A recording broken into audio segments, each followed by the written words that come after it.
So here we are today in rural Scotland in Aberdeenshire, and one of the things we're always trying to do is help people future-proof their homes. So it's a repeat client of ours who's recently just bought this house, and he's asked us to basically make sure that, you know, is it fit for the future. So one of the key things he wants to know is it ready for a heat pump?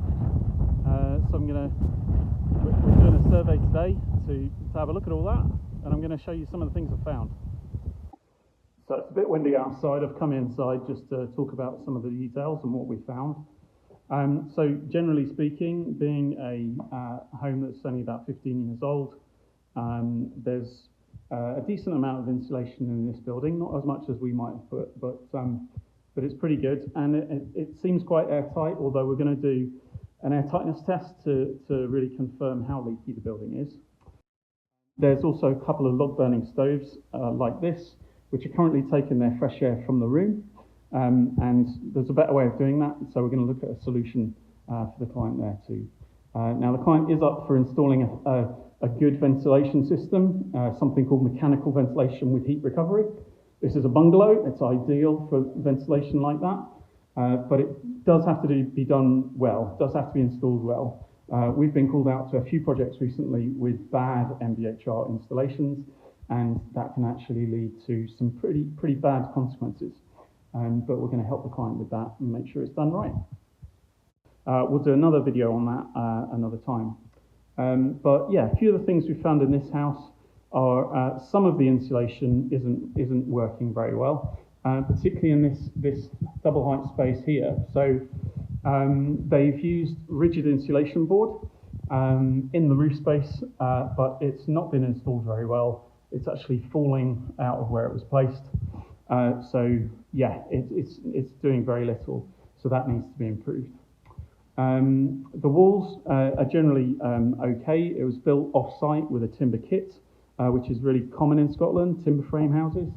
But the other thing is really the ventilation. So this house, like a lot of homes, is operating trickle vents in windows and extract fans in bathrooms. And you know, that most of the time that doesn't really provide the fresh air that you need, especially in winter when people tend to close the trickle vents. And as is typical, I've come here today and all these vents are closed. But that's your only source of fresh air other than leaks from the building. So one of the other issues they're having in this house is overheating. So I'm here on a nice sunny but windy day, and all of the blinds in most of the rooms are closed because they've got quite a lot of south-facing glazing, and that does lead to overheating, especially in well-insulated homes. So we're going to do some calculations that help them improve that. We're going to quantify it a bit more and come up with some proposed strategies for reducing that.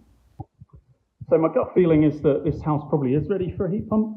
The question is, how big is that heat pump and what are their energy bills going to be? So we're going to do an energy calculation to help them work that out. And we're also going to look at what other improvements they could do to end up with a smaller heat pump and smaller builds. So I hope you found that helpful. You know, just to show that new buildings aren't necessarily fit for the future either. And if you've got a new home and you've got some of the issues I've talked about here, then by all means get in touch or drop us a comment on this video and let us know any questions or any things you'd like to hear from us in future videos. Thanks a lot.